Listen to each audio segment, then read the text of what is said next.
Hello and welcome. You are listening to episode 58 of the Nearly Main Video Game Podcast, coming to you from Scotland on Thursday, 5th of March 2020.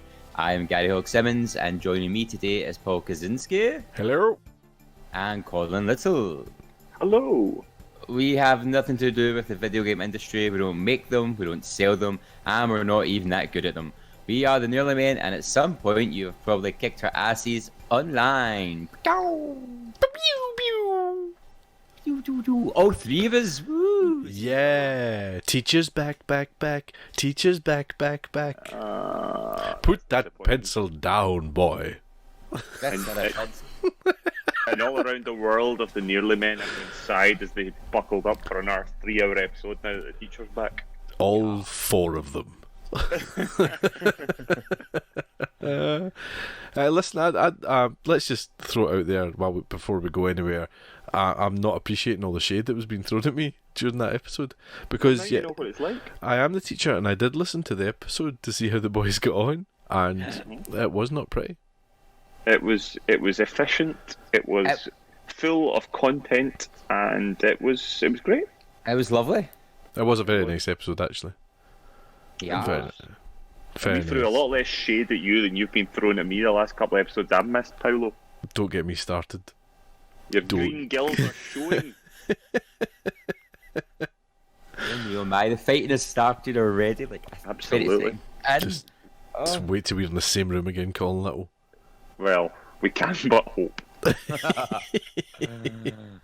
Yes, that's Paolo yet again giving the customary peek behind the curtain that we are not in the same room. We are remotely podcasting from all around the world because we're actually starting at an ungodly hour, are we not? Yeah, I mean, people can tell that we're not in the same room because you sound like you're from 1986.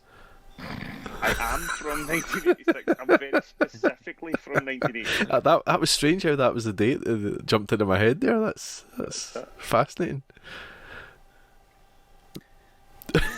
Yes, I am fully aware that I don't have quite the same setup as the boys. So As he falls down a well. I was adjusting headphones again. We went over this, Colin, before we started. Gravity is causing problems, okay? That's what happens when you get to your age, Colin. Indeed. oh me, oh my. You're meant to be keeping control of this, Gary Hogg. You're letting it run away. Viewers, listeners, whatever you are, if you'd like to hear some better quality podcasts, here's how to find them. If people had wanted to hear better quality podcasts, then we would not be on episode 58 by now, okay? 58. 58? People like a little bit of rough around the edges podcast. Nae spicking. And exactly.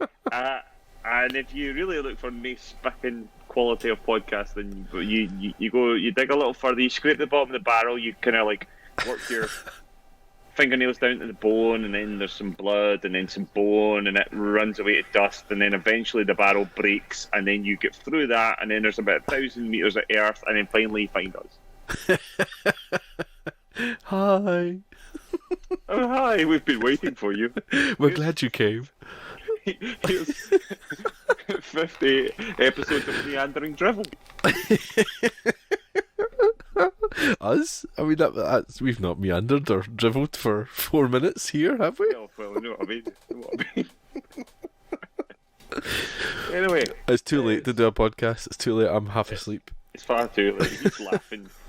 Poor Gary's at the reins of this, and we've already managed to drive us right off the track and pretty much off a cliff. Yep. I guess we were just going to cut it when I did that nice link to the last episodes. Yeah. Nope. No, That's us staying in. this is too late. There's no time for editing. We're live and uninterrupted. You're going to need to feed it again. Here's where to find us. Reaching the Nearly Men is easier than ever. Search for the Nearly Men Video Games podcast on iTunes, Spotify, YouTube, or your preferred podcast player. We stream on Twitch. Follow Colin at Colin_NM. Follow Paul at Paul Kaczynski, all one word. Follow Gary at Blunderboy87. And let's get social on Facebook as The Nearly Men, Twitter and Instagram where we are at Nearly Men, or go old school and email us on info@thenearlymen.com. Need all that again? Links are on our website, thenearlymen.com. So what are you waiting for? That was almost. I mean, you're calling me the teacher now, but Gary Hogg there. I mean, that's a teacher. Yeah, well, That was it. He waited for the boys to stop messing about and then just coldly went, "Here's where to find us."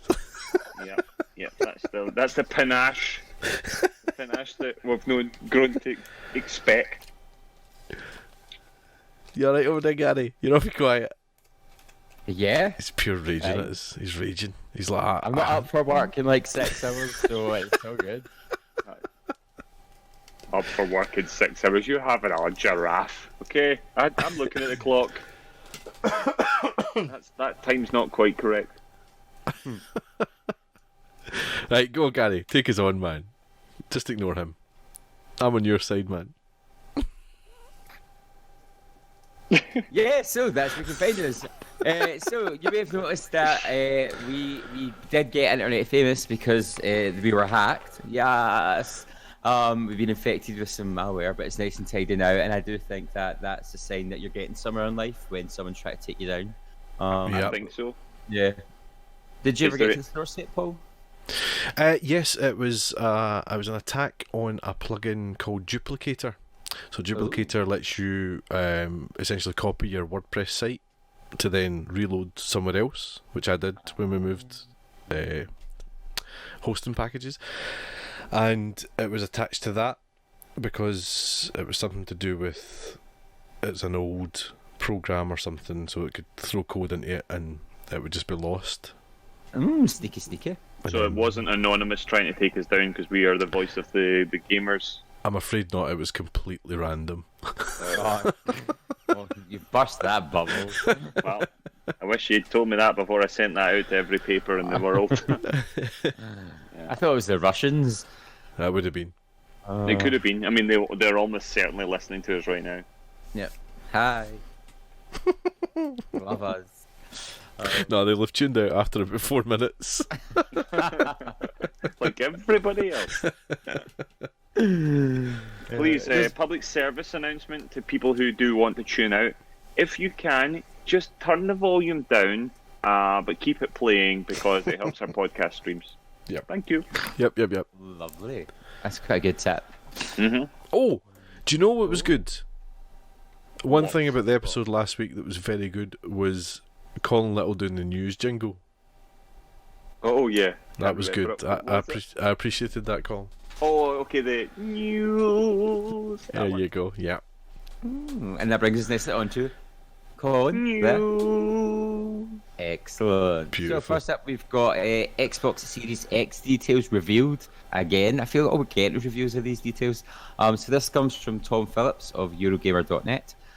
Xbox Series X will boast a 12 teraflop GPU. Microsoft has said, I know, that sounds made up. Confirming recent leaks. The company's next-gen console will include AMD's new Zen 2 and RDNA 2 architectures, Microsoft said today in a new blog post. Microsoft also detailed how cross-generational games will work on Xbox Series X with an opt-in scheme called Smart Delivery that will empower you to buy a game once and know that you are getting the right version of that game, whichever Xbox you're playing on. Oh, sounds serious. In real terms, that means if you buy Halo Infinite for Xbox One, you'll also be granted the Xbox Series X version of the game too, and vice versa. All Xbox Game Studio titles will support this as standard, and for all other publishers as an opt-in and encouraged choice. Backwards compatibility, of course, has already been detailed. All non-Kinect Xbox One games, plus those from the OG Xbox and the 360 era, which are already in the back compatible program, will also play in the Series X. Microsoft notes that all of these will benefit from steadier frame rates, faster load times, and improvised resolution. There's a lot more in the blog post, though much of it brings together features Microsoft has already touched on in the past. Hardware-wise, there's the inclusion of variable rate shading and DirectX ray tracing, dynamic latency input to optimize console to controller communication, the inclusion of an SSD for faster load times, and support for up to 120 FPS. Don't know if I understood what half of that said. Kablamo! I'm quite impressed by this. I'm impressed I managed to say it all. It was very good. It was very good. Particularly the smart delivery, which I think is really. This seems to be what the Xbox hook is for this generation. Because we all know it's not. This isn't a big jump of a generation. It's almost a creep. It's almost like the same difference between Pro and the released PS4, if you know what I mean. Yeah. And I think this smart delivery is a real winner for Xbox. That you buy a game once and you can play it on whatever Xbox you want. I think that's a really clever thing. And with who was it? The Cyberpunk, what they called again? CD Projekt Red. Project Red. Yeah. Immediately coming out after this was announced, they immediately came out and said, if you buy Cyberpunk 2077, then you'll need to buy it once, no matter where you're playing it. So you don't need to upgrade when the upgrade version comes out.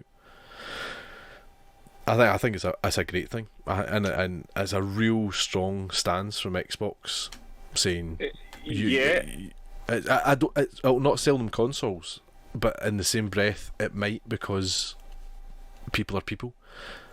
That line where it says sort of standard, and for all other publishers, it is an opt-in and encouraged choice. That is the one thing I'd point out. That, CD Projekt Red, they're obviously all in on this, but other developers might not be. Of course.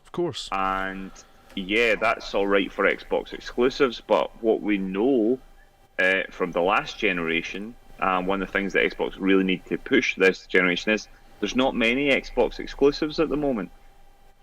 So it's a brilliant feature if there's hundreds of games which it applies to, but if there's only 5 or 6 games, 7 or 8 games, 10 games, even 20 games, it's maybe not enough.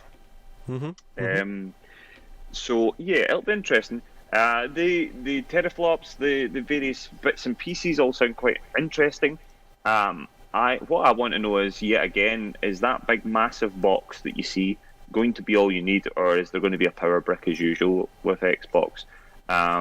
Because something with that much power is going to need a lot of cooling if the power pack is included in it. If it's out there, then you've got another big unsightly power brick, which has always been an issue with Xboxes. That will be interesting. I know certainly from what I heard recently with the PlayStation 5, I can't remember the exact word that was used. It was something along the lines of luxury, some sort of luxury cooling system that they've got, which a velvet cooling system. Which is going to potentially make it quite an expensive thing as a result, or not necessarily expensive for players or for customers, but expensive for Sony to make. So it's going to be interesting. I mean, this all sounds really great. What the issue is that we have at the moment is that because Xbox are revealing all this stuff first, we don't really have anything to compare it to right now. So at the moment, it all sounds pretty good, but we really don't know what the issue is. And for all you know, Sony might well have a very similar system in mind for PS4, PS5, where also there might be opt-ins for games and all that sort of stuff. I suppose it entirely depends. This Xbox Series is quite interesting. Does it mean that if, say, Sony are releasing a PS5 and a PS5 Pro, for instance, are they going to release them at similar times? Is there going to be a similar sort of idea?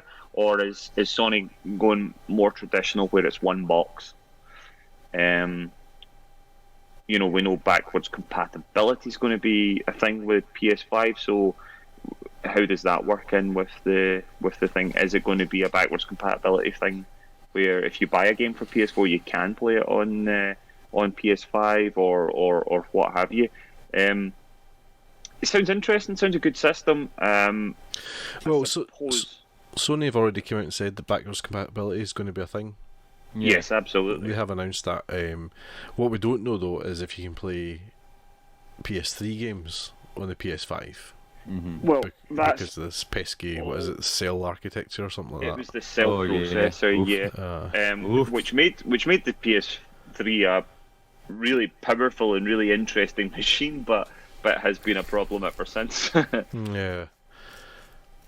It was also part of the reason why it was so expensive. We Another still don't know how much this is going to cost. The Xbox Series X, for instance, which is the top end one. Yeah. I think looking at that information there, that sounds like it's going to be hella expensive. I just don't know. It kind of feels like, because they're very much pointing out that they've got these various different versions, it makes me think that there's going to be a sort of mid-range one and a real expensive one. Well, see, the funny thing is, you know, they're going away from you need an Xbox. You know, Gary and I were speaking about this a couple of episodes ago about they're going away from you. If you want to play Xbox games, you won't necessarily need to have an Xbox. You could play it on your phone if you want, or you could play it here and there. And one thing is that gamers are gamers, and gamers will want to play the game the best possible way they can.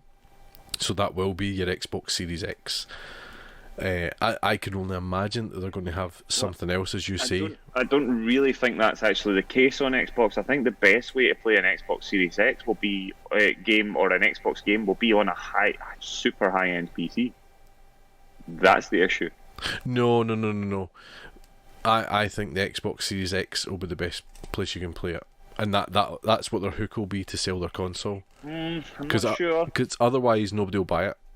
Well, that's the issue they've got, though, because these teraflops and all that sound great at the moment, but the problem is that if you can play your game on Xbox, Series X or PC, then sooner or later the PC is going to outstrip it. But what to remember is you're not playing it on a PC.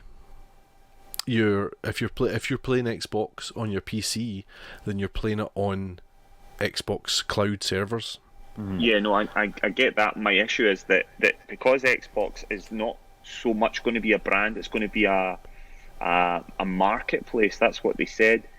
You will be able to get PC versions of these games. They'll come. You know, even Xbox, like Gears of War games and things like that, you can buy them for PC now. You're not streaming it from Xbox. You're playing it on PC, and they're going to be the high-end things. That's why even things like Red Dead Redemption and stuff, which are now on the superior version of those games, is on PC. That's where the whole PC Master Race thing comes from, and the fact that Xbox exclusives will essentially be also on PC means that I think that the primary way, if you really care about playing these games in absolute ultra max settings, then maybe not straight away, but within a year or two, it'll be on PC rather than on Xbox Series X. But that's the case now. That's the case now. Yeah, but absolutely. the big difference is if you want to play an Xbox games the best you can on an Xbox Series X, you buy the box and you play it, and that's it. If you want to play it on PC, you need to build your PC and you need to maintain your PC. That's the reason why we play consoles. But the issue is that my issue is I don't understand if Xbox are keen to sell consoles, then I don't know why they don't keep their Xbox exclusives to exclusively to their consoles. But that's what I'm interested in knowing now. Is that what they're doing? They're not interested in selling consoles. It's an option, but it's no. They want you in their what's the word? Your file structure. Not that. That's a lot of nonsense. Your hierarchy. Oh, I can't think of the word. It's too late. But you're in their system, if you know what I mean. You're hooked into their system. I get that. I think if people are that interested in playing high-end Xbox games, I don't think you'd buy the Xbox Series X. I think you'd get a high-end PC. If you're interested in just playing Xbox games, then you might get one of the Xbox Series, but I don't think you'd go right up the top end.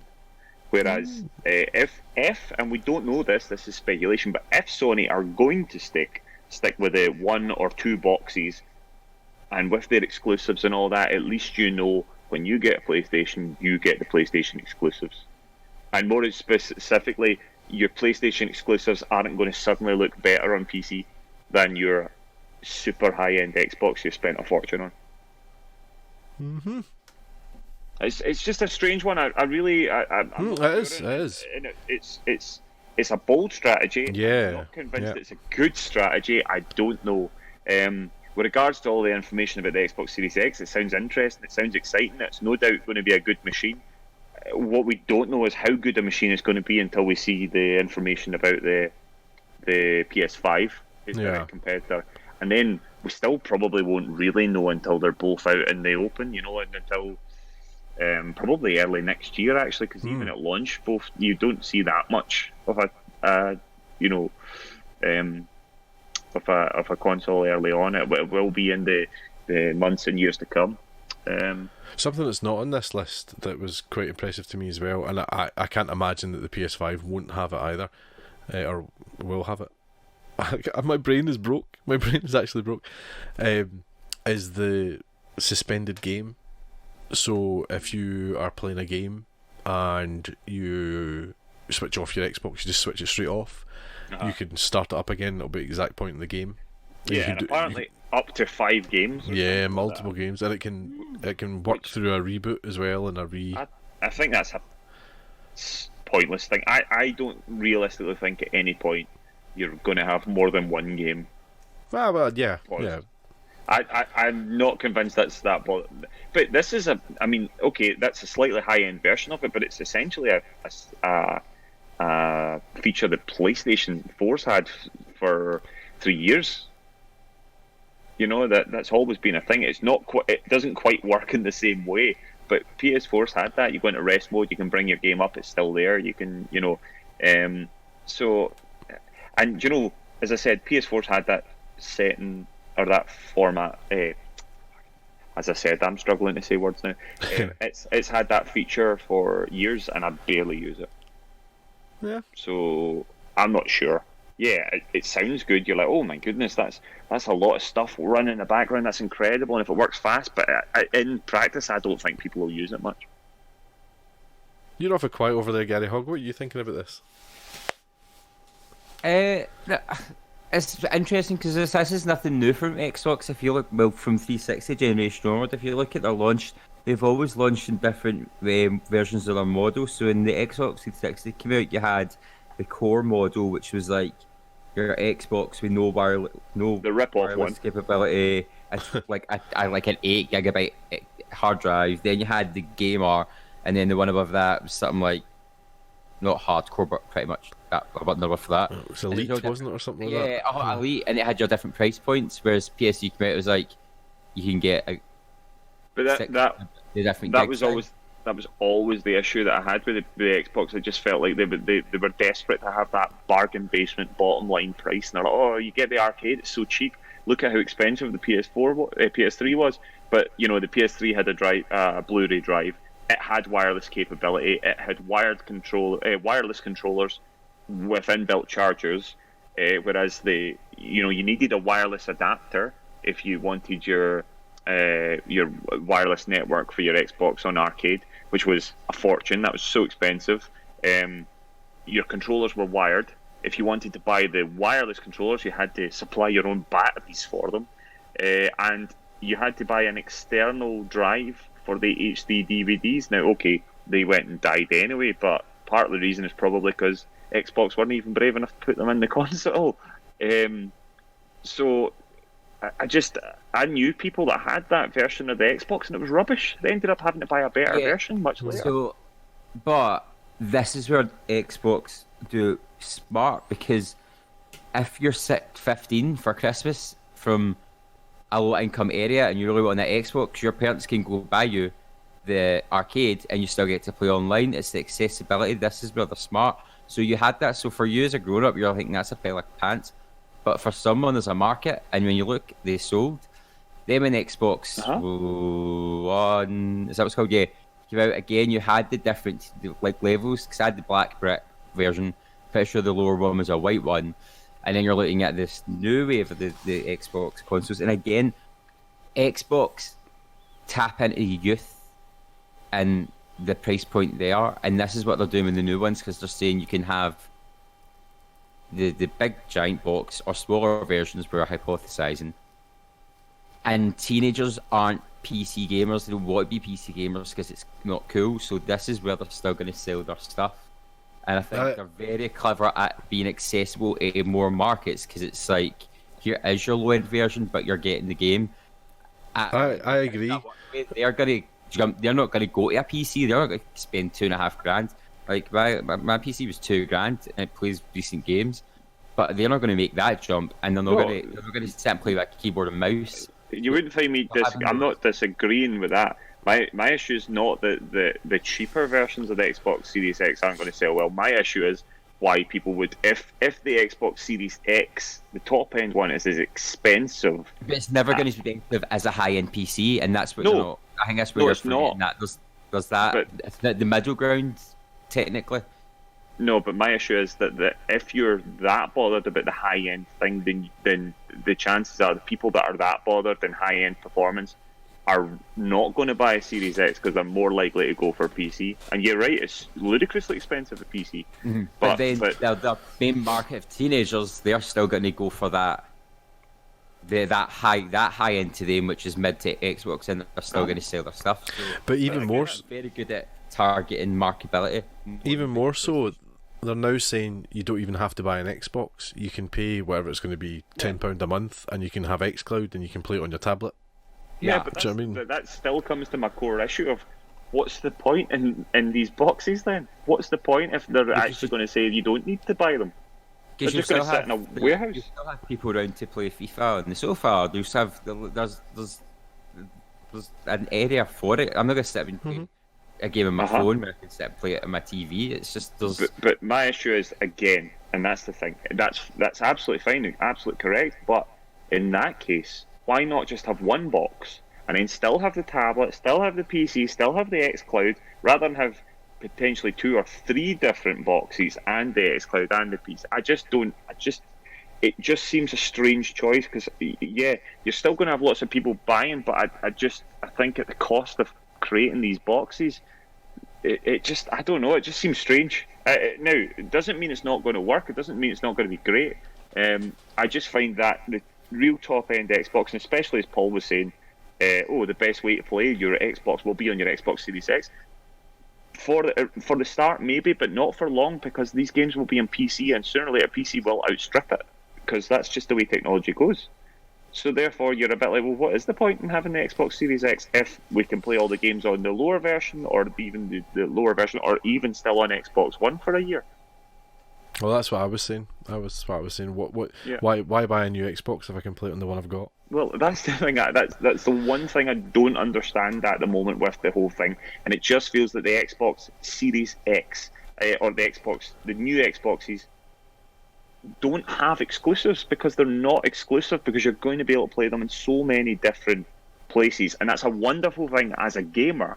But from business side of thing, I just don't therefore see why somebody's desperately going to buy their box. You know what I mean? If you can get it elsewhere. That's the one thing I'm not convinced to buy. Because if you don't, Phil Spencer will come round your house and... Phil Spencer could try. Fill in that blank. I've been throwing shade at Phil Spencer for 10 years. He's not come round once. Do you remember Phil Spencer came at us with Nunchucks? He did, aye. It didn't work well for him. Did not end well for him. Well, it remains to be seen. I'm intrigued by Xbox. I think they're doing something quite clever. I'm with you in it that I don't know if it'll work, but I think giving them everybody that wide choice of what to do is a bit like you can play our games however you want to play them. They tried to do something fancy last time and it bit them in the backside. I'm just not sure if the console market is ready for some radical rethink on how it works. And yeah, I think we are going to get to a time where this is the box you plug it into your TV and this is it. Will come to an end. I'm just not convinced we're there yet. It kind of feels like we're still not there. And if Sony go in a slightly more traditional way, with we have one box or we have 2 boxes, but that's what it is. If you want to play PlayStation, this is the place to play it. Then I think that's going to sell more units. We We shall we'll see. We shall see. What else we shall see is who's going to be the big winners at the BAFTA Awards. Ba-ba-ba-ba-ba-bam. Well, that's even better than I knew. I'm guessing this is the gaming BAFTA Awards, not just like any BAFTA Awards. Yes. It's like, okay, this is what I do. And we would love for you guys to join in. So you can get our BAFTA form at www.thenearlymen.com/BAFTA 2020. The event is in London on Thursday the 2nd of April. So if you get your guesses in before So then. far it is. Yeah, so far. But Hi. how exciting. I just thought BAFTAs? they've had BAFTAs for years. I know, but it's just still wow. Like, who'd have thunk? I know, back in the day.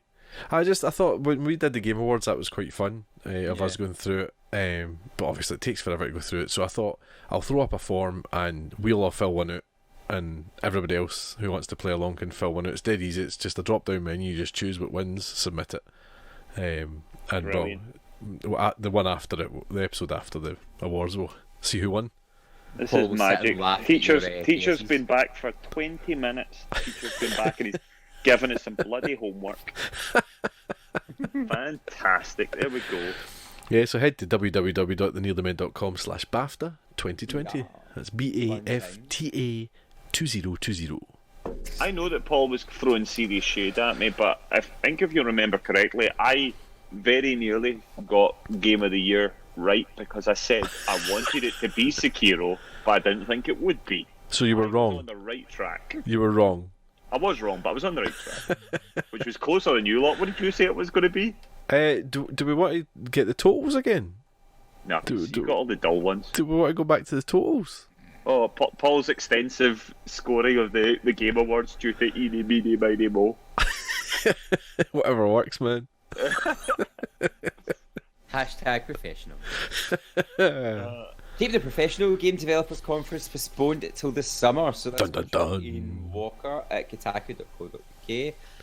Following the exit of several major exhibitors, the organisers of the Game Developers Conference said on Friday, the 20th of February, that the show, originally scheduled to take place from March 16th to the 20th in San Francisco, will be postponed until the summer due to concerns over the spread of coronavirus.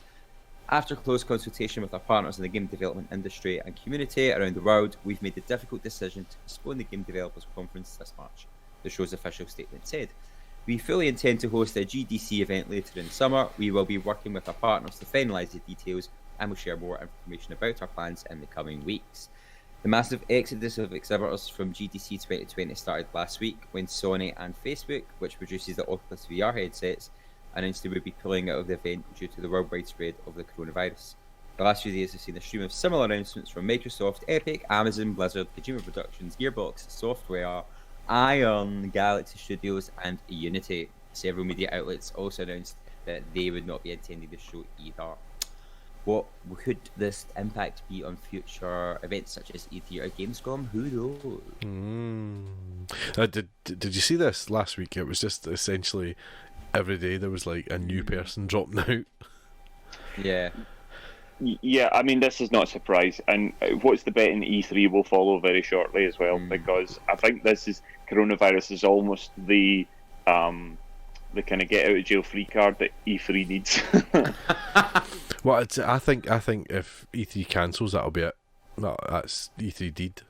I think E3 is deed. Well, it is, aye. But see, if they cancel E3, and what they're saying is if all these companies go away and do their own thing, because I think what people have been saying about the Game Developers Conference is we're still about. You know what I mean? We're not going to be in, where is it, San Francisco? Is it? Aye, Yeah. San Francisco. We're not going to be there, but we're going to be online, and we're still going to show you what we're going to show you. We'll be there for meetings, blah blah blah, all that kind of thing. We just won't physically be there, and it's the same for E3. I think if these companies go away and do the same thing of, well, we're not going to be E3, but you know, we're still here and we'll show you what we're going to show you online in our own way and all that, and it suddenly goes, well, we don't actually need E3. Well, yeah, that's it. We're all like, yeah, do you know what we'll do? We'll just be Nintendo Direct. Exactly. And Nintendo will be like, hey guys, we told you.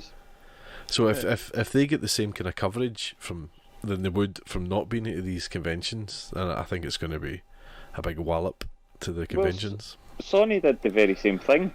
borrowing from Nintendo's idea with whatever it was called. Can't remember what they called it now. PlayStation State of Play. State of Play, that's the one.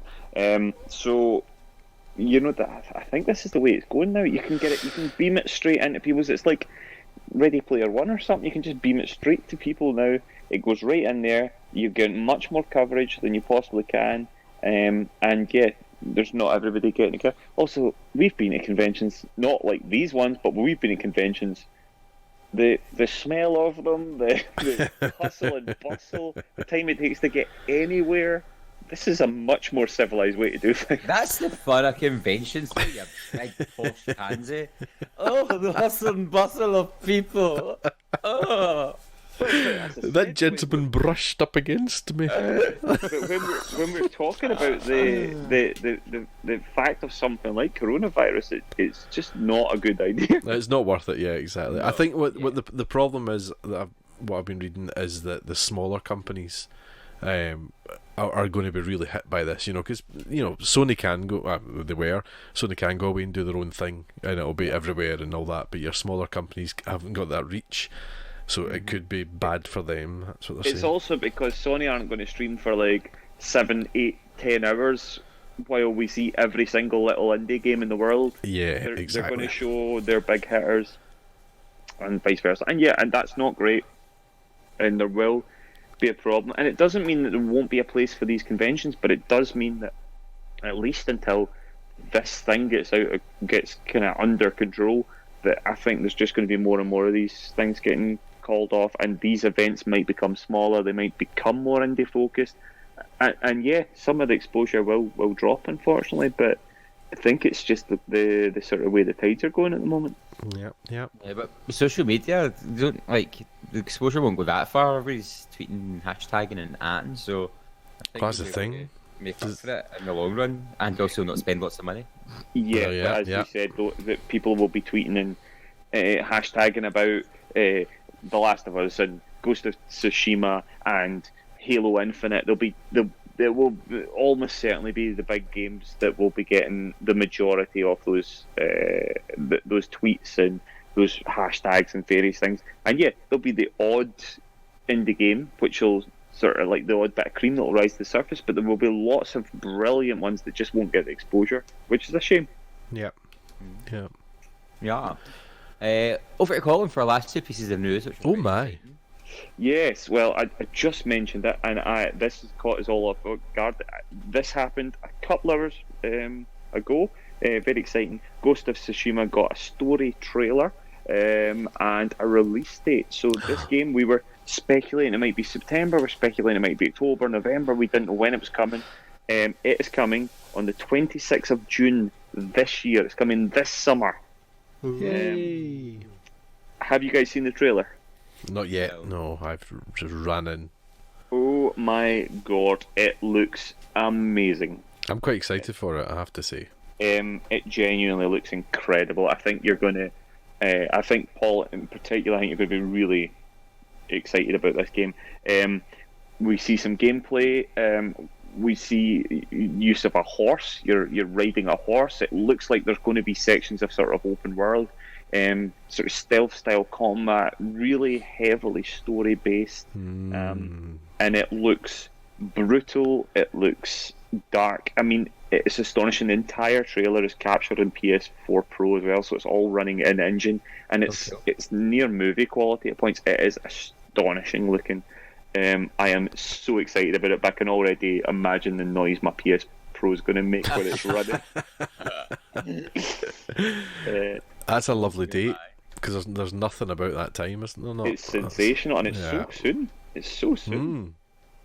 Yeah, I'm really excited about it. I was always quite excited about this game. That the samurai stuff's always really appealed to me. Yeah. And it's not really a game that you've had an awful lot. There's been a lot of samurai stuff. I know Nioh's sort of samurai. Sekiro is actually shinobi, which is a bit more.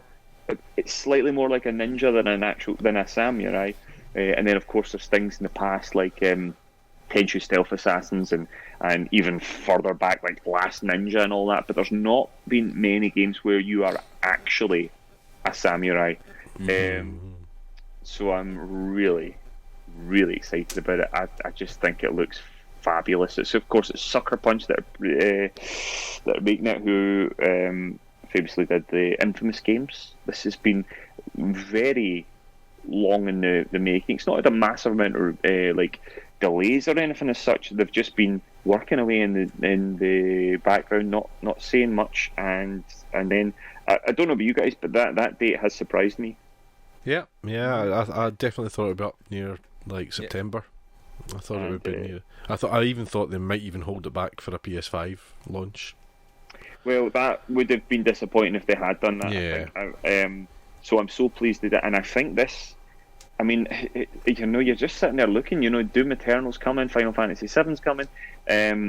This is coming. The Last of Us 2. This is going to be a really, really strong last 10, 12 months of the PS4 being the kind of the big dog for Sony before the PS5 arrives, if it does arrive. Well, I'm sure it will arrive at Christmas time. So yeah, I mean, I'm just, after sitting there talking early part of this year going, there's nothing out, there's nothing coming, and being a bit unhyped about games, I'm starting to get pretty hyped again. Oh, I even forgot about Cyberpunk there. Yeah. There is a lot of big games coming.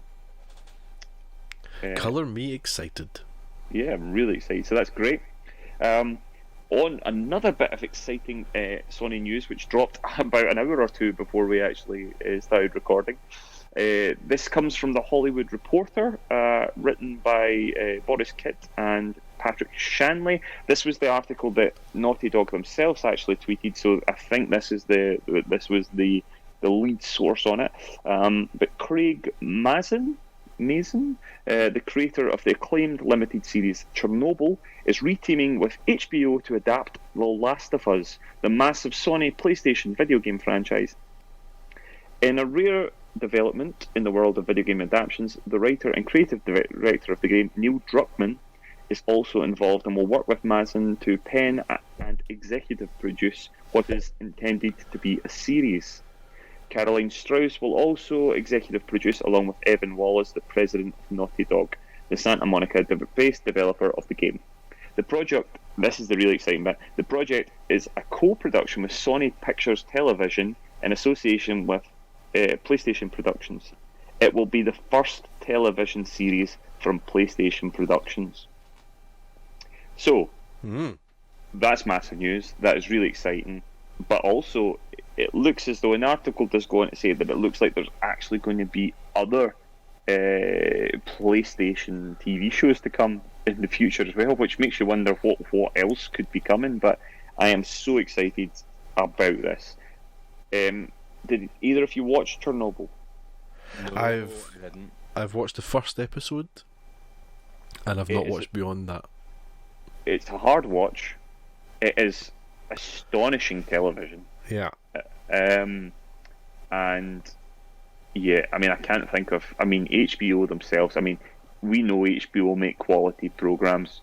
We know that The Last of Us has such a rich story, rich world that if anything would, we've always spoken about it. Like, if any game would really lend itself to a film, then maybe The Last of Us is. But the idea of actually it being a TV series, I think, is even more exciting. Yeah, I think as long as it's, I want it to be an original story. I don't want it to be Joel and Ellie. I don't want it to be a remake of the game. I believe that potentially it is going to tell the story of Joel and Ellie. I'm out. But what it is potentially going to do is it's going to feature storylines from the original game and possibly move forward into Last of Us 2 territory as well. What we don't know is if other stories about the Fireflies, people like Marlene and all that, might be sprinkled in as well. So it doesn't mean that you're exclusively just going to see a retread of the game. But what you might see is, I think we are going to see Joel and Ellie, but we might also have episodes or things. We know what HBO is like. It does, if you think of their best stuff, whether it is things like The Wire or whether it's Game of Thrones and things, they do jump about, they do tell other stories, so it's not going to be just some linear retread of the game. Yeah. I would much prefer it was. I'd love it if it was about the Fireflies or whatever, and that's the main story, and every now and again you get a glimpse into what the game was. Do you know what I mean? So it's almost as if you come across the game as part of the story. Possibly. My issue is I think that this is not just for people like us that have experienced the game. This is for people who have no idea about this as well, and that's a story that they obviously want to tell. Go and play the game. Go and play the game. Yeah, but a lot of people won't. You know, a lot of people won't play idiots. Games. Craig Mazin is a huge fan of the game. Apparently, and has been adamant for years that he wanted to do something. I did see a nice tweet from Neil Druckmann where he kind of retweeted the news about this and said something along the lines of, I wish I could find it, something along the lines of, this is really exciting, but I've got a wee game to finish first. So yeah, a busy last. Well, I say I'm sure every year's been busy, but a busy year for Neil Druckmann. It's good he's involved. To be fair, that's good. He's involved. Absolutely. That's a good sign. It will be interesting to see if, for instance, the story differs. I'm sure it will differ a bit, but how it differs. It'll be interesting to see casting and various things as well. But I'm quite excited by this. And you are available? I am available. I'm very much available. I mean, they'll age you a wee bit for Joel, but you've got the right look. I think it's a clicker. And you could be Ellie? A clicker, yeah. Gary? I'd be a beautiful Ellie. You would be a beautiful Ellie. I was going to say, if Gary hadn't been on his fitness thing and he'd been in and out of the gym extensively, I would have said Gary could have been a bloater, but I won't be as cruel. I've no, said I could be a clicker. Yeah. Like a hot clicker, but still a clicker. A hot clicker. Right, Gary, that's not cool. That's just drifting into weird. Yeah. Hey, you started it. What did I do? I'm thinking Paul's innocent. I kind of like the way they're moving away from adapting video games to movies, because I think they finally realised that video games are too big to be a film. So like you had Witcher, which was obviously games based in books, that kind of happened. You've got the Castlevania animated series, they're taking time telling the story, or they're not rushing it. You've got the Resident Evil Netflix series in production that's starting soon. Like I think they're kind of like going, oh wait, these are bigger worlds than we can tell in an hour and a half, 2 hours. So the fact they're going to take Last of Us universe or story adapt into a TV show is quite nice. Yeah. So you spend time with the characters. That's where games always trump. Yeah. You get to spend time with the character and get to know them. And in a film, you barely know them, and then you're dead, and you're like, I don't care. Did you hear that? It's a really good thing, yeah. Really did you hear that Eli Roth is making a Borderlands film? What? Yeah, honestly, that just sounds horrendous. That just sounds painful, man. Didn't it? And Monster Hunters just came out with Mila Jovovich, and I'm like, right, Capcom, can we stop employing her for that? I was going to say, yeah. I don't like her. I saw people on Twitter laughing at how ridiculous the posters for that were. Oh, again, she's probably designed the outfits, and it's her clothing line. I'm like, no one is wearing that in the real world, because no one is slaying monsters in leather hot pants and ass or chat. As we said, this is a rare high point. I think this, as you said, I think it does lend itself to TV much better than thing. I think The Last of Us would never work as a 2-hour film. I just don't think it's going to work. I think you need time to let it breathe and tell some of the other stories and be in the world. I think if anyone can get this right, then HBO are the people that do it. Chernobyl was incredibly good, and the fact that Neil Druckmann's involved means it will keep the heart and soul. Coincidentally, though, we were talking about that, and obviously Eli Roth making a Borderlands film just sounds hateful. And the Monster Hunter film does look LOL, but I think the worst thing of the whole lot is there's a new Mortal Kombat movie on its way as well. Oh no! It's meant to be very good. Apparently, like the word in the street is it's going to be good. Oh dear! There's rumours of a new Silent Hill film as well, with Christoph Gans directing again. I have to say, I didn't actually think that the first Silent Hill film was that bad compared to in the grand sort of like pantheon of video game movies. I thought it was okay. Gary Hogg made me take him to the cinema. Was it a midnight Midnight showing? Yeah. Of that on And Halloween, then, I think it was. Yeah, and then we get in the car and I turned to you and I said, do you remember? No, I don't. Oh no. We looked at each other and I went, well, that was pish. I thought when you got in the car, you were going to say, "Don't touch me there," but No, we're past that point by then. I was 18.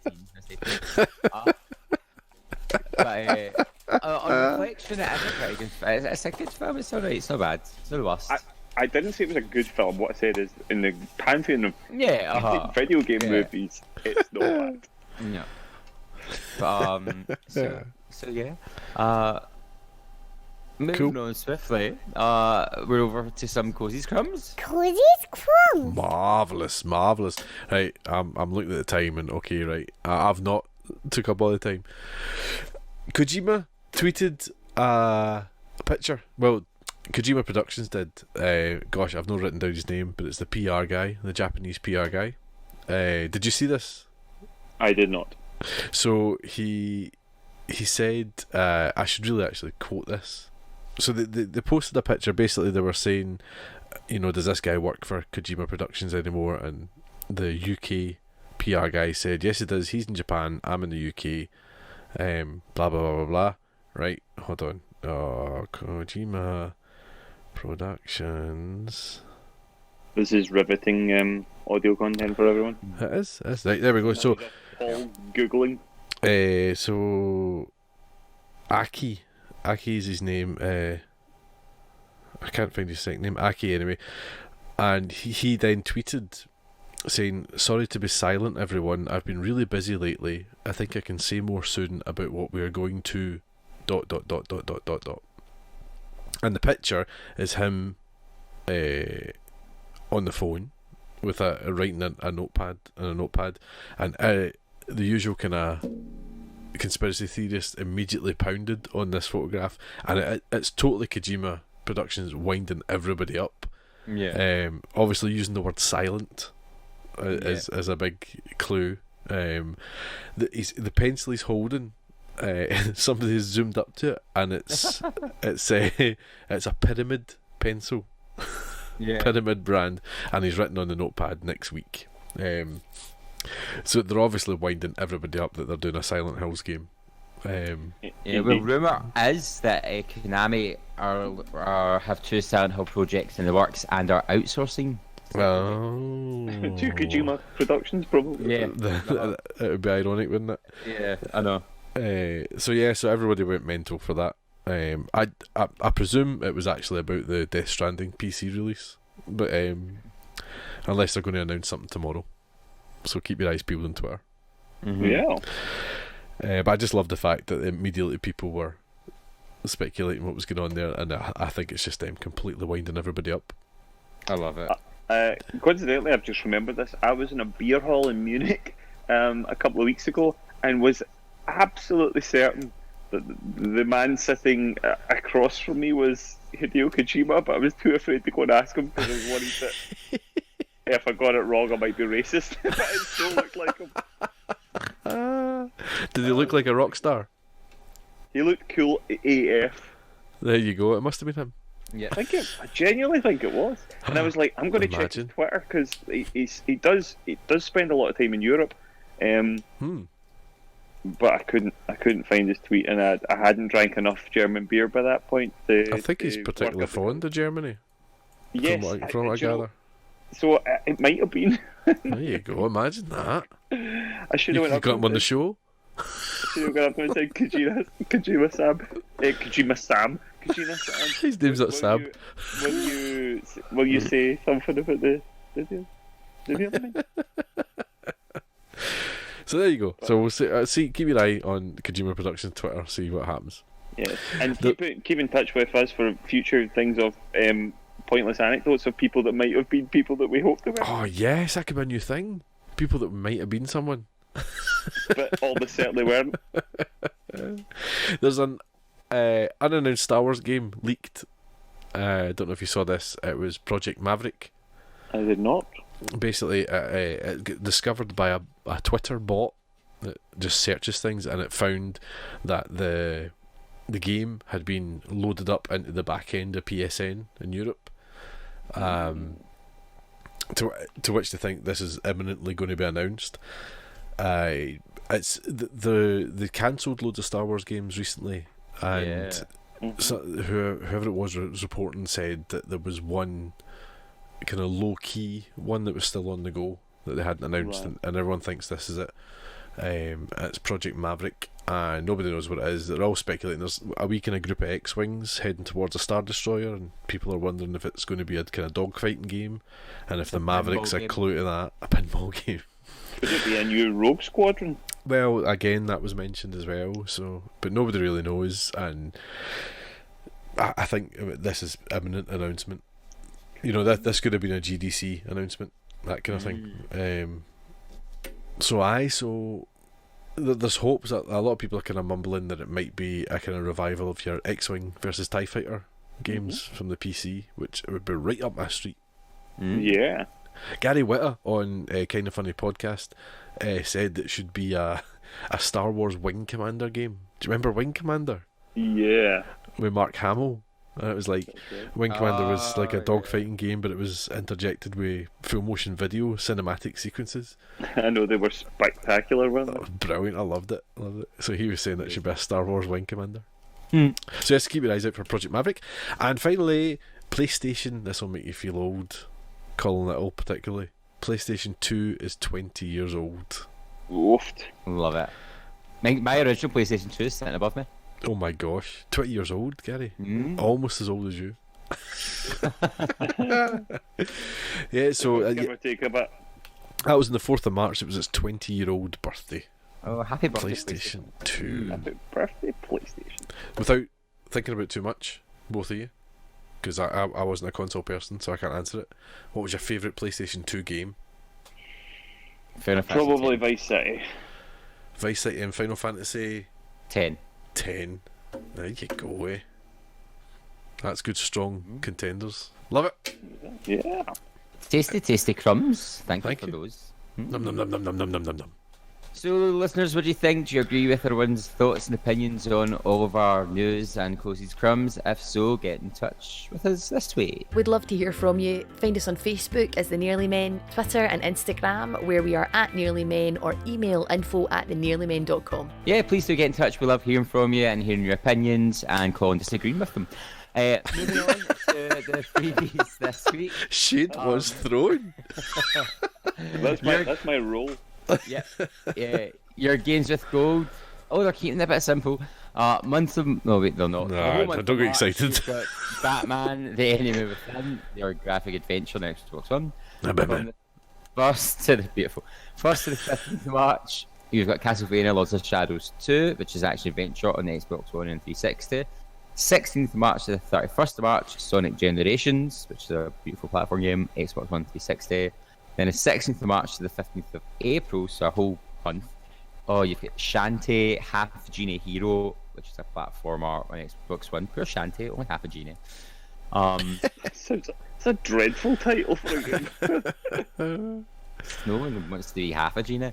And PlayStation Plus, this coming month for March, you can get Shadow of the Colossus, an action-adventure game in PS4, Sonic Forces, a platform game in PS4, and Predator Hunting Grounds Trial Yes. goes live 4 p.m. on the 27th of March to midnight on the 29th of March. And that's your asymmetrical survival horror. Also PSVR. No, it's not PSVR. That's a misprint. Oh, because I would really get confused. I was slightly excited by that. It's like the Predator gets to be in VR, so no, so it's just normal for PlayStation. Just normal. Oh, Do you know how what's exciting! devastating about that? I'm away that weekend. And won't You're be able to kidding me. play. You're kidding me on? I might be back on the 29th to play like in the last couple of hours. That's but, outrageous. yeah, Well, I'm away. I'm going to play with Gary then. I'm going to play with Gary. Yeah, and my husband's away that weekend, so I've got all the time in the world. I cannot wait to play that game. It looks awesome. Yeah, it does. I must say, another relatively strong month for PlayStation Plus. Shadow of the Colossus is a stunning game. If you've not played it, get on it and fight some giant monsters.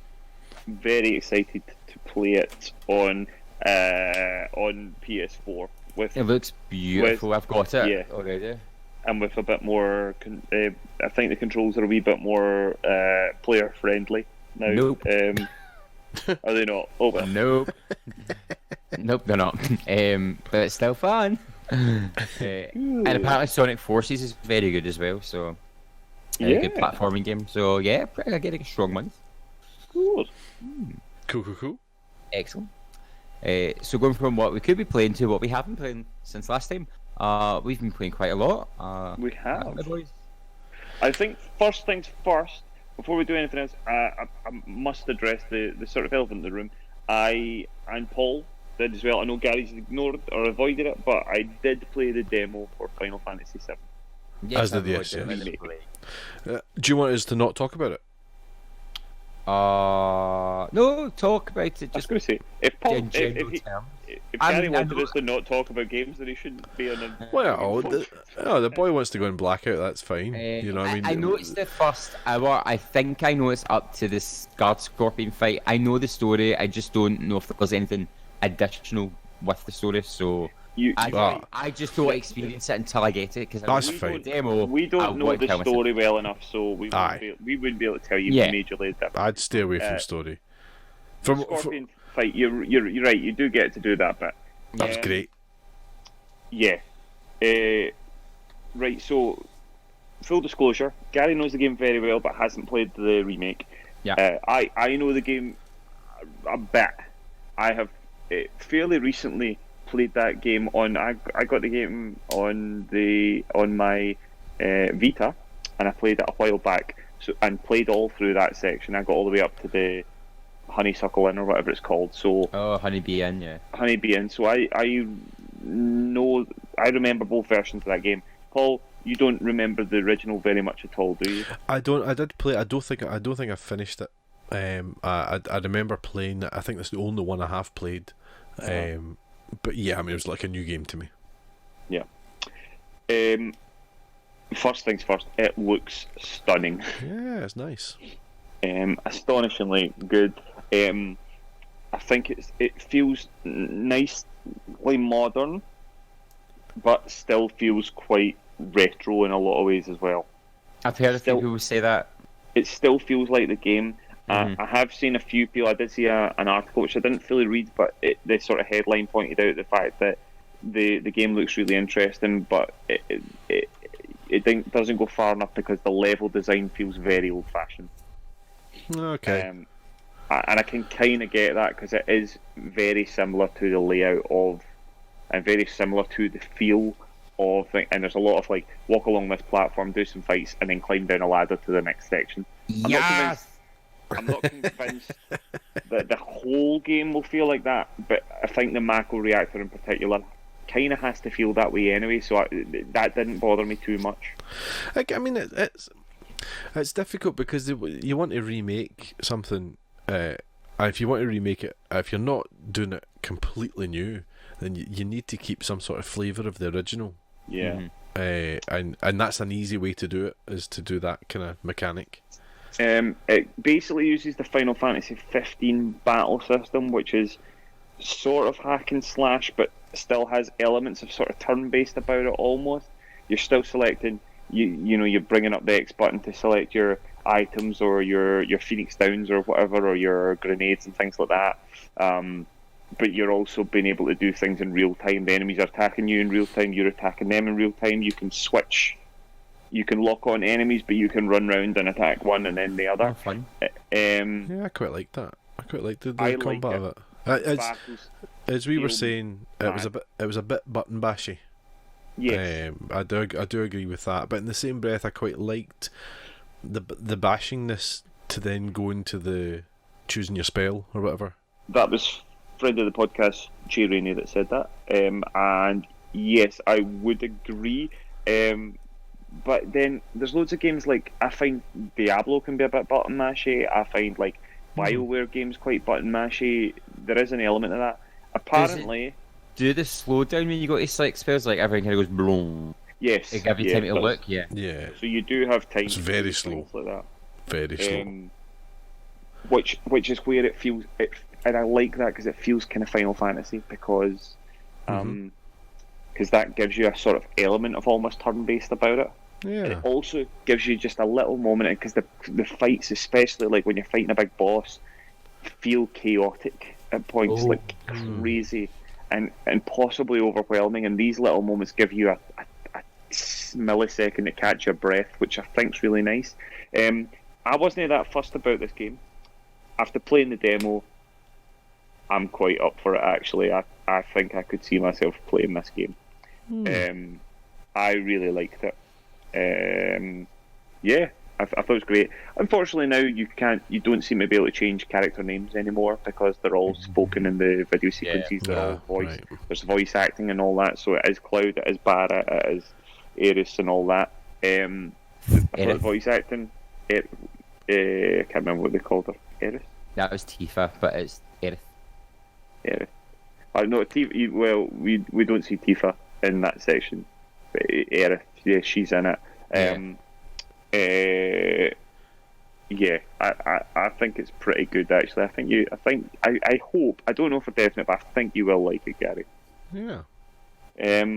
But people out there, let us know what they trying it. That was interesting. Well, I thought I better. It was such a big deal.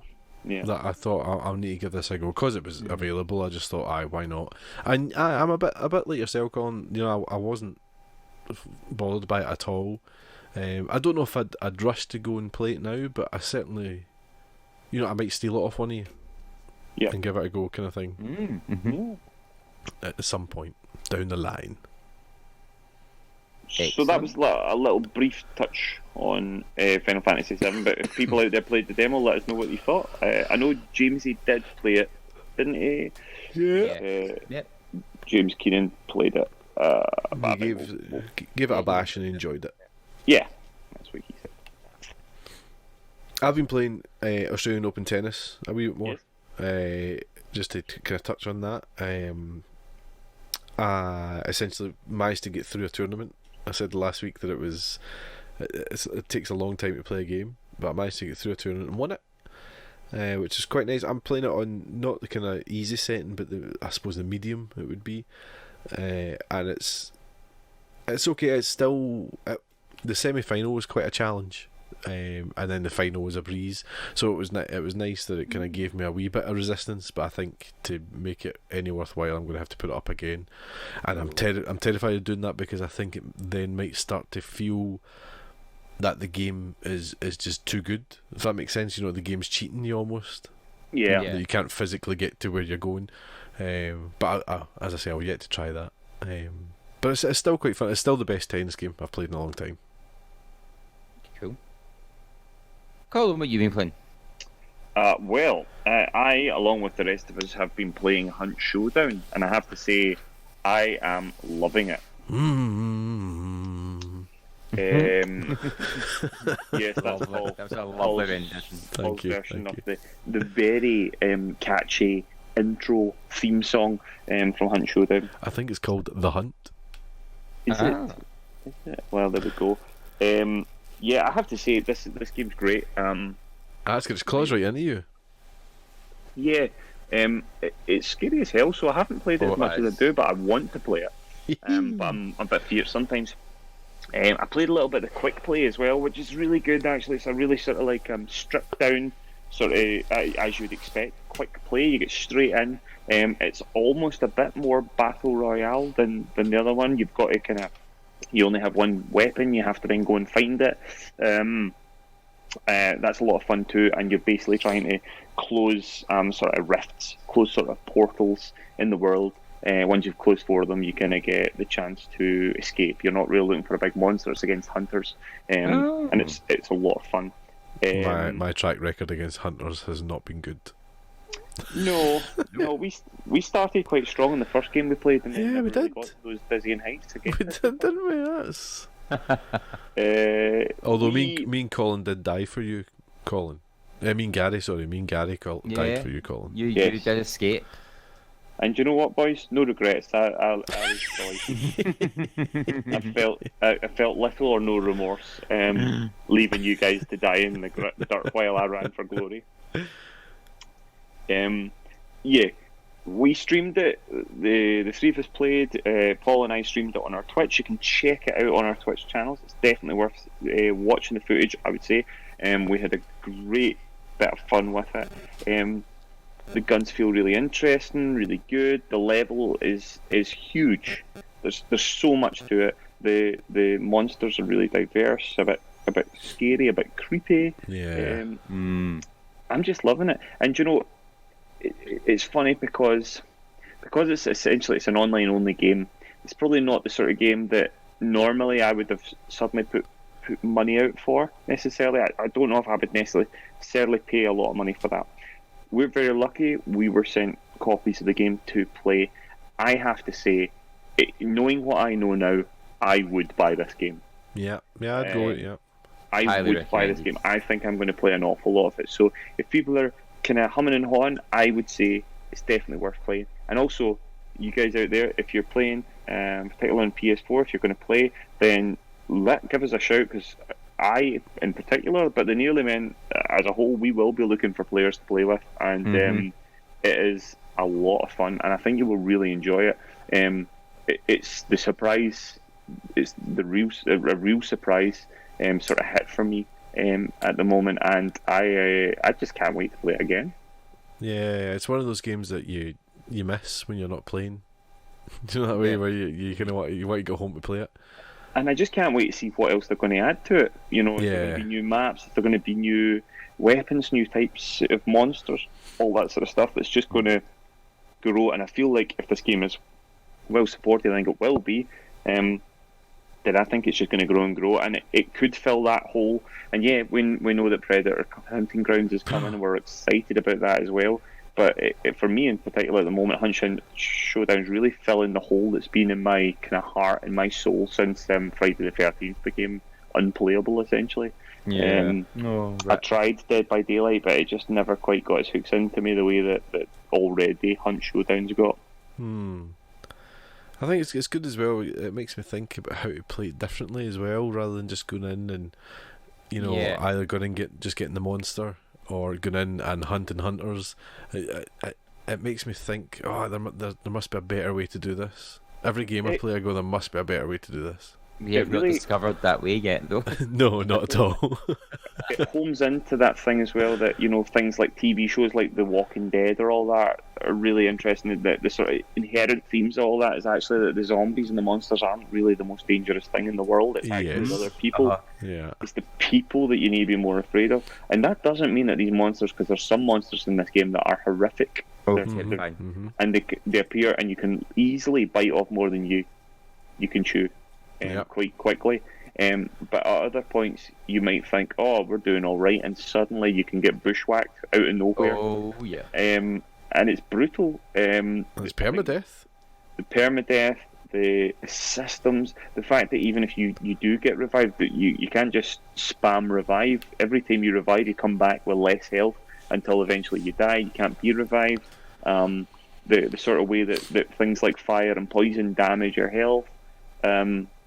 I just think it's magic, even down to the fact that the guns take an eternity to load. Yeah. Which is a terrifying thing, but it's such a powerful thing because it really does make you think. And every time we finish playing, we're sitting there thinking, there must be a better way. I can get better at this game. It's such a punishing experience, but such a rewarding experience. It's the kind of thing where when you do manage to take down a hunter, or take down and get the bounty out there, you almost wish you could just like run through the game and high five your pals on the other end. It feels like a real achievement. I think it's wonderful. There was a great moment I remember in one of your games, where we were kind of heading to where the main monster was, but behind us there was hunters coming, and it would kind of held up against a kind of barricade and tried to pick off a couple of hunters, and it was so exciting watching them kind of coming out of the woods, as it were, and trying to get to cover, and you can see them every now and again, they can see you, but then you lose them and you don't know where they go, and it's brilliant. It's so tense. And then I went sort of flanked round, and I was like hunting about in the woods, like, where did you last see them, guys? Where did you last see them? And then I got one, and then the other one got me, and it was it was so tense. You know that kind of Yeah. way your blood's thundering in your veins. It's really cool. I haven't.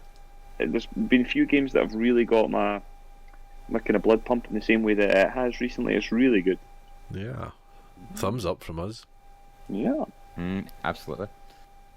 Paul, you and I have been kind of dipping back into Dreams a bit. I don't know how much you've managed to dip. Do you know I have not dipped very much at all this week? I will not lie.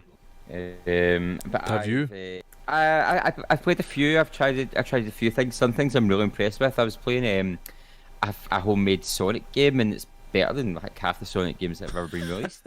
And that was really fun. But there's a few that have been excellent. So I'm gonna name them off just now. Oh. If anyone out there has used, if you're interested yourself. So there's one called Vacant Dream, and it's like a Limbo-inspired side scroller, and it's like a right. shadowy wee character and basic like run from the item or push the item to climb and avoid the spike traps. But it's really pretty and really you're watching it try to like decode the meaning behind things. And it's not it's like a wee bit challenging, but it's really more about kind of wondering where the story's going.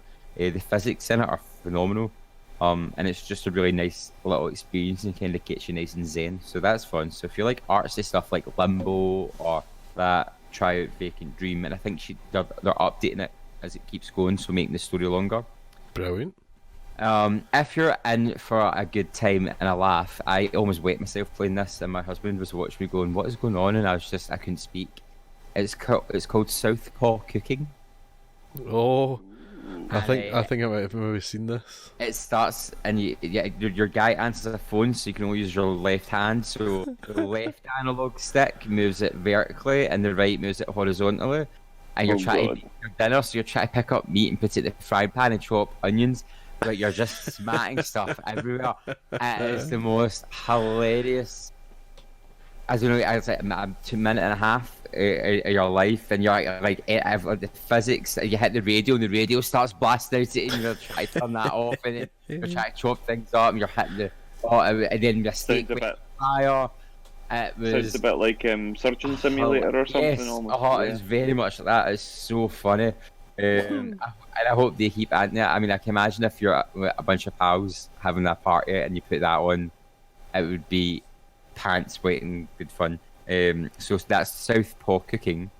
And then the final one is it's basically Resogun, but someone's made it. It's called Blade Gunner.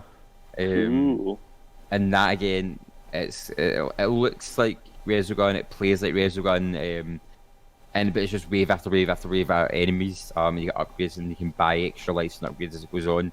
But that's really well made. It's just amazing the stuff people are putting out and just trying. There's so much, I just get a bit overwhelmed. I don't know what to do. And it's interesting as well, the fact some of them look much more polished than others. Mm-hmm. I'm still trying to figure out how to do that before I jump in and start playing around with making stuff myself. The more you play, the game learns about you and you level up. And by level 5, it's like profiled you and will start like specifically choosing things for you as well. And the game adapts to you, which is a wee bit scary. But no, it's really interesting. It's got so much potential. It reminds me of getting the PlayStation demo discs with PlayStation Magazine with the Net Yarrows games made on it that people had made, and some of those were my best games I ever played. So yeah, it's been a fun dip, and I just need to keep going and trying more things out. Oh, there's someone who made a really creepy Lovecraftian experience game, so you didn't do much, but it was quite creepy, even though everything was really cartoony. It was kind of like before there's Lovecraft. But the atmosphere was there, and you're like, oh, I see what you're doing with that. I'm kind of freaked out a bit. The sound design was excellent, and again, it's just amazing what people are pulling out. Nothing. Fantastic. I need to get back into it. I've got a funny feeling this is a game that will stay with us for a long time. Yeah, absolutely. I think it sounds great. Yeah. Nice. Boys, you've been playing something not together but similar. Yes. So we've been playing. Well, I've certainly been playing 2 Point Hospital, which is a sort of spiritual successor to the 1997 Bullfrog Productions game Theme Hospital, which was one of my favourite games. I absolutely love Theme Hospital, and 2 Point Studios and Red Kite Games have brought this spiritual successor. It's been developed with some of the developers, the original developers from Theme Hospital, Mark Webley and Gary Carr, to name a few. They were involved in various different sections of the game, including making the music for the original game, and I believe for this as well. It's really good. I mean, it's really good. It's got a couple of issues that you have with playing any sort of like management game on console. The controls take a bit of getting used to. But basically, standard game, you are building and running. You're a hospital administrator, trying to run a hospital that essentially is looking for curing patients of bizarre dreams, but really to make money. It's got a nice cynical, satirical look at the hospital management situation, a brilliant sense of humour, and just a wonderful art style as well. It's also great because, you know, the original Theme Hospital was very much an isometric kind of sprite game, whereas now with 3D graphics you can zoom in, you can spin around, you can come all the way out, so you have basically a floor plan, you can move in right in tight and basically almost get a patient's eye view of the hospital. You upgrade, you train staff, you improve things, you improve their diagnosis, and therefore can start to treat more and more illnesses. I'm loving it. What are you thinking, Paolo? Yeah, it's really good. It's really good. Like yourself, with these kind of games, it is weird to control it with a controller. Although in saying that, I think 2 Point Hospital is the best example of it I've ever seen. It definitely seems a lot more intuitive and instinctive of what you're doing. And saying that, I did start playing it on the Xbox because it is part of Game Pass. Yep. And then the other day I managed to jump on my PC and put it on that, and managed to get it going with the mouse, and it's a world of difference. It's just so much simpler. It's so much easier. But yeah, I mean, it's just, as you say, it's Theme Hospital. It's brilliant. It's the sense of humour is there, and you know, down to things like illnesses of mock stars, the illness of mock stars, where people think they're a rock star, more specifically Freddie Mercury. They're all wandering around like Freddie Mercury. It's really funny. You know, simple things like that just really tickle me, and you know, it's just I love the idea of shaping the rooms and all that kind of stuff, and just creating your own hospital. That's what it is, you know what I mean? But just right down to the design and how it looks and how it's laid out and things. It's really well done. I'm really impressed with it, because it's got big shoes to fill, and I think it fills it. Yeah, I think it's also the fact that because it you know, I love the game, and I don't play, you know, very few of these games are ever played on console, so as a result it makes it a bit even more exciting, you know, that there is something a bit different. It's quite a nice palate cleanser, and actually it's really good because you can jump in and play a little bit of it and then head back out and then go, I'll just go and check how my hospital's doing. And yeah, I'm really liking it. For anybody that's looking for something a wee bit different, for anyone that is a fan of Theme Hospital, I promise you this is the closest you're ever going to get to another Theme Hospital. And it's pretty much Theme Hospital in all but name. I just think it's fantastic. I'm really enjoying it. I'm so pleased that it's on console. I know it was on Steam. I think it was August or something. It came out in PC, so it's been out for a while. Oh, there we go. So it's been even longer than that. Yeah, it's been a long time, but but I'm pleased that there is.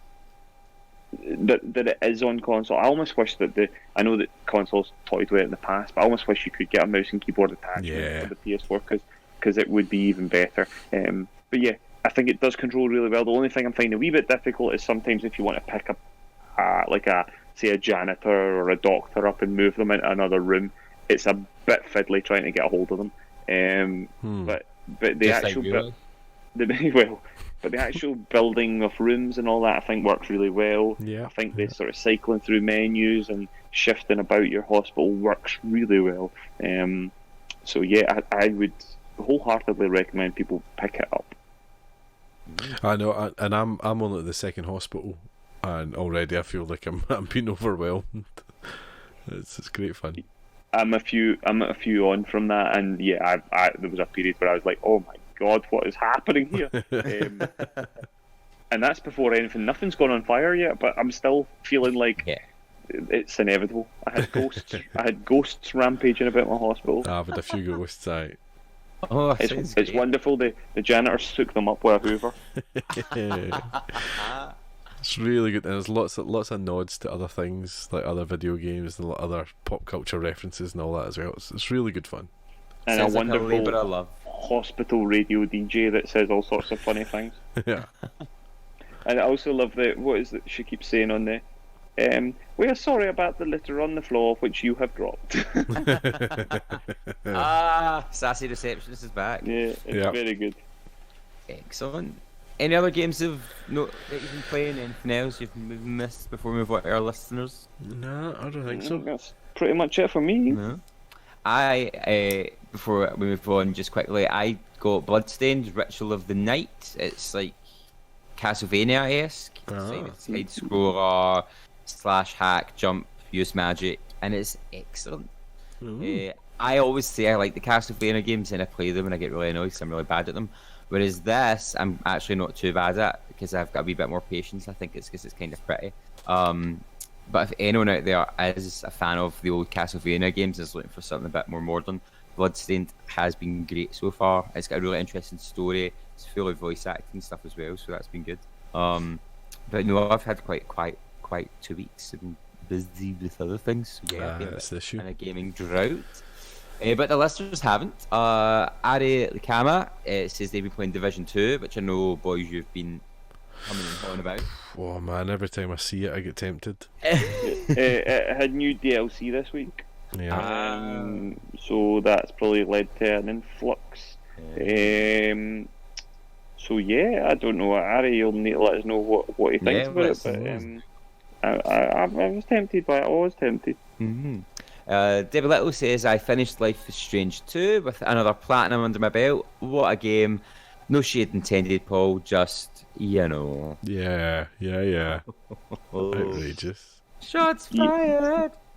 Dave's pointing out to Paul that he's got nowhere near as many platinums as she does. Oh my, Paul Kaczynski letting the team down. That's outrageous, isn't it? I spoke to her a little bit more about it afterwards. She absolutely loved the game. She was astonished by it. She was talking to me about it, telling me little bits because they're not really my game, but I have to say it really does sound quite special, that game. And she's raving about it. She says one of her favourite games of all time. Well, the first was good, and I'm glad the second was just as good, if not better. Pete Riley, he says he just finished Control and loved it. Did you though? Now to get back to Disco Elysium and finish that. Getting excited about the release of Half-Life Alyx at the end of the month. I need to start Disco Elysium, and I bought it on Pete's recommendation. So oh my. No pressure there, Pete. Heavy on his head. I know. And Half-Life Alyx, I saw a clip of this earlier. Very mixed reaction from the public. They just want Half-Life 3, Valve, and instead of throwing out a prequel game that no one really asked for. I'd really like to play Half-Life Alyx to the point of where I was trying to get an Oculus Quest so we could do it. I'm really intrigued by it. And I've not watched the new gameplay videos, so I'm looking forward to watching them. Yeah, I just saw a really brief snippet and was kind of like, and then went to the comments because I was like, what's going on? Never go into the comments, man. Always it's a game I don't have that much interest in, so it's fine. No minds for me. Richard Gray, he says Neo is getting hammered just now in preparation for the sequel. Was playing Outer Worlds, but that was exclusive. Which is funny. I love Outer Worlds. I think it's amazing. Yeah, I've spoken about this before. It never quite grabbed me. I enjoyed my time with it, but I was a bit like, yeah. Oh no, I was pure like, wee, this is funny, ha! Although I don't know if it's just because one of the companions was kind of cute, and I was like, yep. Oh yeah. Always the pretty faces. And as we said earlier, James Keenan says he gave Final Fantasy VII Remake demo a bash and he enjoyed it. Yes, we also did. We did discuss as well earlier on when the Ghost of Tsushima news broke. We had Robin Ling get in touch as well after James Keenan had shared the news. Robin Ling, star of HBO's Band of Brothers, friend of the podcast, to go full circle. He said, "Zoiks, that looks amazing." At which point I felt the need to inform him that it was PlayStation exclusive. He knows what he needs to do. Well, he does. Poor Robin was led astray by his children, his boys, who insisted on getting an Xbox. So Robin plays Xbox. Told you And the as a kids are result- daft for it. It's weird. I know, kids are stupid. You know what I He mean? knows what he needs to do. He just He needs knows what he needs to. to He do. just needs to pop out, make a wee purchase. Just needs to speak to Spielberg and see if there's any more TV shows coming. And then he could buy himself a PS4 for every room. That's what he needs to do. That's a shame for poor Robin. But you never know. Maybe it'll come to PS5 or and then he'll and then maybe his boys will make the jump, or maybe next time he gets to make the decision. Maybe he says, "No, this is the console we're getting." And then their wee Xbox avatars shall sleep for eternity. As well they should. So we have a healthy list of games I've never heard of coming out, so we shall get through them nice and quick. 9th of March we have Hover coming out for the Xbox One and Nintendo Switch from PM Studios Red Art Games. Sounds fun. 12th of March we have a Street Cat's Tale. I almost said a Street Cat's named Desire, and I don't know why. I think it's mentioned with a title underneath, and I was like, well, that's what that's called. So just to clarify, that is a Street Cat's Tale for Nintendo Switch from CFK. Blessed Unleashed on the Xbox One from Bandai Namco. Dissidia Final Fantasy NT. That's coming to PC by Square Enix. I'm surprised that's just coming to PC. It's been out for ages. Knowing Square Enix has probably been released about 400 times now. This is true. Yeah. This is probably just with the super extra ultra HD texture packs. DJ Max Respect 5. Wow. Coming to PC from NeoWiz Games. Invento to Nintendo Switch. Afterburn Games. Cana Quest to the PC from Not Dead Design. And Light Trail Rush to the PC from B2 Expand. On the 13th of March, we have Alder's Blood going to the Nintendo Switch from No Gravity Games. Dead or School. Pretty sure we know what a lot of people would pick. To the PS4 and Nintendo Switch from Marvelous. Grand Blue Fantasy Versus to the PC from Cygames. Oh, big word. Langrisser 1 and 2 to the PS4, Nintendo Switch and PC from NIS America. My Heroes 1 Justice 2 to the PS4, Xbox One, Nintendo Switch, PC from Bandai Namco. Bracken Rune to the Nintendo Switch from Lifespark. And Stella to the Nintendo Stella! From a Street Cat. Desire.